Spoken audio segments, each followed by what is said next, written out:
sementara nak tunggu kan. Nak tunggu orang temu orang pula dah. Tunggu temu janji. Temu janji pukul 2:30. Lambat lagi. Kita duduk tangga dengar lah orang ngajar. Ada orang ngajar tiap-tiap hari Senin dengan hari tak ingat hari ke apa, Rabu asal.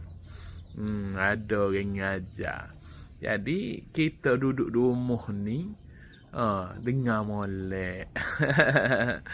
Adalah dia sebenarnya untuk orang Tino dah dia pasal speka. Sepatutnya dia tak boleh pasal lah speka moga untuk orang Tino. Jadi penceramah dia pun Tino. Tapi dah dengar enggak? Kita pun dengar lah. Hak mana betul gak kita ambil. Hak mana gak? Pehel-pehel lah. Deh. Betul kan tak?